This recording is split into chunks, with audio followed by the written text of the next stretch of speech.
সাদা থান ও সাদা চুলে নরম একটা সাদা প্রজাপতির মতো মা শুয়ে আছে সোফায়। কপালেও চিবুকে মাকড়সার জাল, প্রতিটি সুতোর রেখায় আঁকা দিনলিপি এক ব্যর্থ নারী জন্মের। মা কখনো প্রেমে পড়েনি, জীবন ভোর শুধু মেনেছে ও মানিয়ে চলেছে। ভালোবাসার থেকে ভয় করেছে অনেক বেশি, কোনোদিন কর্তৃত্ব করেনি। বাবা ঠাকুমা ও বরদার ইচ্ছাধীন সংসার রাজত্বে এক অতি বাধ্য প্রজা। মার কোনো ইচ্ছেই ফলবতী হয়নি কোনোদিন। একসময় মারার কোনো ইচ্ছেই ছিল না। রাতে হঠাৎ ঝাঁপিয়ে বৃষ্টি এলে মা ঘুরে ঘুরে জানালা বন্ধ করবে, আমাদের ঘুমন্ত গায়ে সুজনি ফেলে দেবে। এমন বিশ্বাসে ও নির্ভরতায় আষাঢ় মাসেও শিয়রের জানালা খোলা রেখেই ঘুমোতাম আমরা। বিনিময় মাকে আমরা কোনো নির্ভরতা নিশ্চয়তা দিতে পারিনি।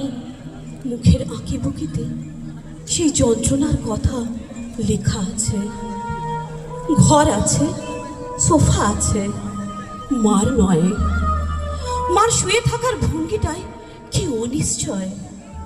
মা আমাদের অঙ্কুর থেকে বৃক্ষ করে তুলেছেন। আমরা মায়ের পায়ের তলার মাটি সরিয়ে আমাদের নাবাল জমি ভরাট করেছি। আপন গর্ভজাত সন্তানদের আশ্রিতা মা, নিজ গৃহে পরবাসী, আমাদের জন্মভূমির মতো।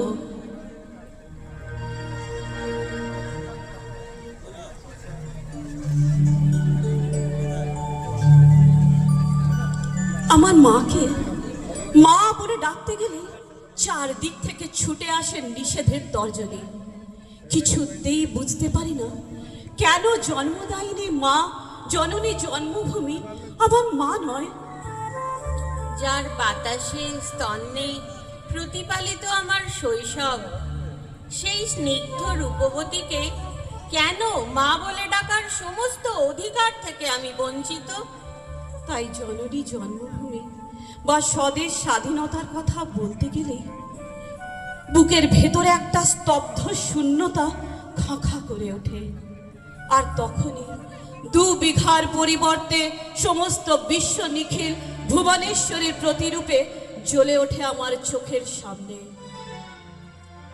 তার কোলে মাথা রেখে পাডুবে তার মসৃণ বাতাসে গড়ে তুলি এক স্বর্গীয় সদন, আমার স্বদেশ, স্বরচিত জন্মভূমি।